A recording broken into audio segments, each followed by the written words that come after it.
जो चाहोगे सो पाओगे। एक साधु था, वह रोज घाट के किनारे बैठकर चिल्लाया करता था, जो चाहोगे सो पाओगे, जो चाहोगे सो पाओगे।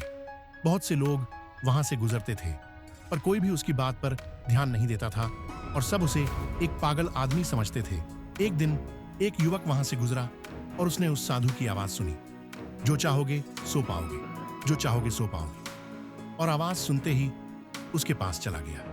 उसने साधु से पूछा, महाराज, आप बोल रहे थे कि जो चाहोगे सो पाओगे, तो क्या आप मुझको वो दे सकते हो जो मैं जो चाहता हूं? साधु उसकी बात को सुनकर बोला, हाँ बेटा, तुम जो कुछ भी चाहता है मैं उसे जरूर दूंगा, बस तुम्हें मेरी बात माननी होगी। लेकिन पहले ये तो बताओ कि तुम्हें आखिर चाहिए क्या?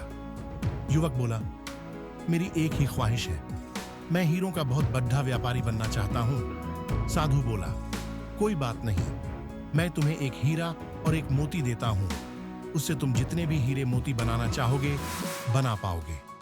और ऐसा कहते हुए साधु ने अपना हाथ आदमी की हथेली पर रखते हुए कहा, पुत्र, मैं तुम्हें दुनिया का सबसे अनमोल हीरा दे रहा हूं। लोग इसे समय कहते हैं। इसे तेजी से अपनी मुट्ठी में पकड़ डी लो और इसे कभी मत गंवाना। तुम इससे जितने चाहो उतने हीरे बना सकते हो।